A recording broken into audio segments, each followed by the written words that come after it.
Welcome to Philosophy in Pajamas podcasts. Today we're unpacking a story that I think really takes aim at our modern obsession with self-optimization. It really does. We're exploring the whole idea of peace and what happens when this very rigidly controlled, solitary life smacks right into the joyous, messy chaos of love. Yeah, it's a fascinating look at how we even define order. For a lot of us, order is just the absence of other people, right? The absence of variables. Totally. So our mission today is to get into this narrative from Rushik, which tracks his journey from this meticulous control to a much messier kind of fulfillment. And we want to see if we can extract the truth about which one actually makes for a happier life. The starting point is so relatable. He kicks it off with this line that sounds like a boast. How peaceful it is to come home, tidy up your space, cook a good meal, take a shower, and focus on your own life. It's the proud flag of a man who had cracked the code, and that's key. This wasn't just a preference. No, it was a philosophy. Exactly. Solitude as the ultimate luxury. Peace was knowing where your socks are, sure, but it was really about knowing nothing, and no one could just demand your attention. Okay, so let's dig into that initial phase, this manifesto of controlled peace. Because it wasn't just neat, it was something else. It was hyper-organized. He talks about his routine moving in clean, predictable loops. The discipline there is, it's intense. It speaks volumes, right? Mm. He's trying to create mental order through absolute physical control. He's basically building a fortress against inefficiency. I mean, we're talking about a dedication to function that is almost monastic. A clean floor, pre-chopped vegetables. The militant use of one pan, one plate, one spoon. It sounds kind of exhausting, but I also get the appeal. In a world that's always buzzing, that control must feel good. And everything had a purpose. The mop, the Yeah. pressure cooker, and this is the part I love, his thoughts had learned to stand in a queue. It's like he was trying to stoicize his own brain. That's it exactly. Oh. It wasn't just about cleaning his apartment, it was about cleaning his cognitive space. The phone stays face down like a disciplined soldier. The whole project was meant to be profound, you know? A statement on independence, on emotional self-sufficiency, A celebration of eating alone and not having to share your dessert. which means no negotiation, no compromise, a perfect functional machine. But every machine, no matter how perfect, has a vulnerability. And that vulnerability has a name, Tanya. This is where he calls it the inconvenience of happiness. Such a great phrase. And what's so brilliant about her arrival is that it's not some big dramatic storm. No, not at all. He calls it a rearrangement. Hmm. The furniture is all in the same place, but on the inside, nothing felt where it used to be. It's a silent earthquake. And that rigid system he built it panics instantly. The evidence of its collapse is almost comical. It is. The mop goes untouched for 3 days. That disciplined soldier of a phone totally forgets its training, forgets what face down even means. The physical order is the first thing to go, but the mental disruption is so much bigger. Oh, way bigger. Those thoughts that were standing in that perfect, orderly queue. They just start dancing. Total betrayal of his cognitive discipline. And then the sensory world just invades his fortress. Right. Suddenly the whole place smells like her shampoo. His perfectly curated playlist now has songs on it he's never even heard of, let alone searched for. And you realize his life wasn't curated, it was just restricted.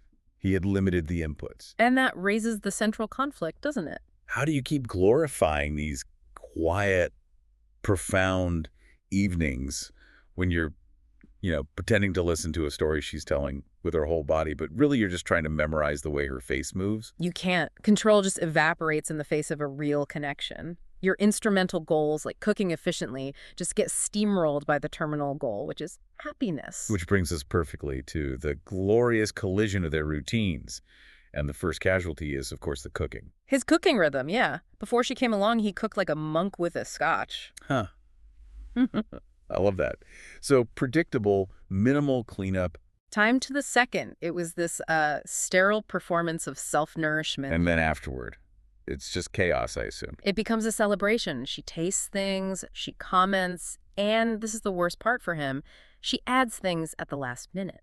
The ultimate sin against a rigid recipe. He'll offer his carefully considered opinion on the seasoning, and she just ignores him with complete confidence. But here's the kicker, right? Mm-hmm. The inconvenient truth. The food ends up better. Of course it does, and he says it so perfectly. He lost control and gained flavor. We should just sit with that for a second. It's the entire story in one line. Was his original flavor just predictability? Was it fear disguised as discipline? That's a great question. His old flavor was safety. The new one is vulnerability and surprise.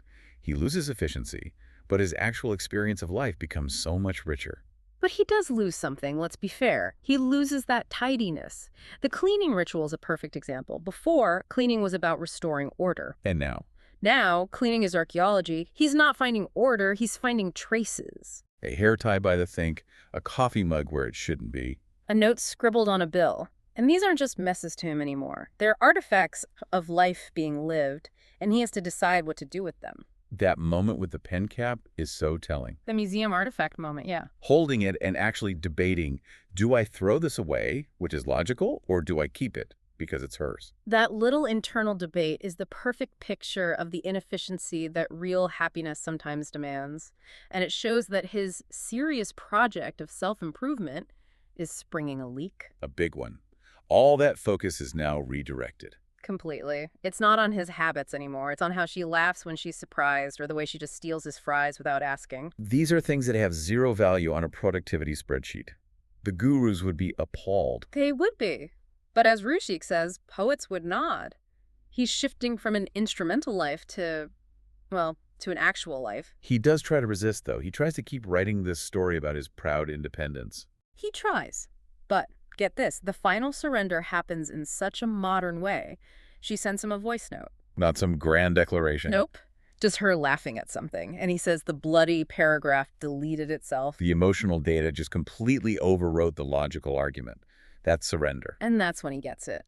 Love is extremely inconvenient if you like being right.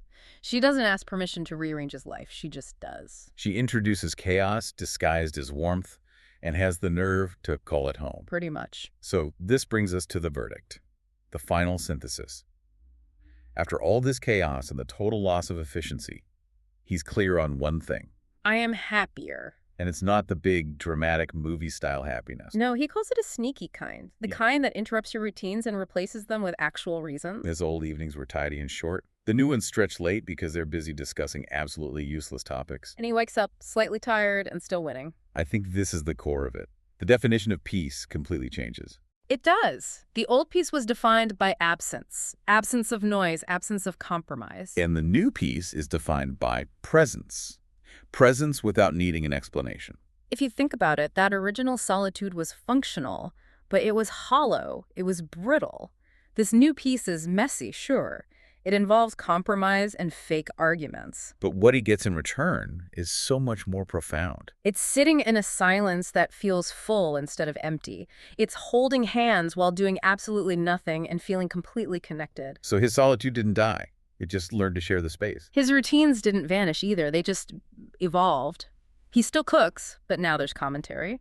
He still focuses on his own life, but the definition of his own life has expanded to include her. Which, as he says, somehow makes it more mine. The story that was supposed to be about minimalism, one plate, one spoon, it ends up being a celebration of multiplication. Peace, changed clothes, learned a new laugh, and started being kind. That's beautiful. The lesson here feels so important, that real fulfillment wasn't in mastering his environment, but in letting his life overlap with someone else's, without losing himself in the process.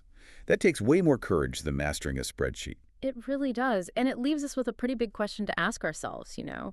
If order is just the absence of variables, is real freedom found when we accept the variables that bring joy, even if they completely destroy our efficiency?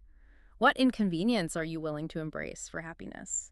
A compelling thought to mull over next time you spot a random sock on your perfectly clean floor.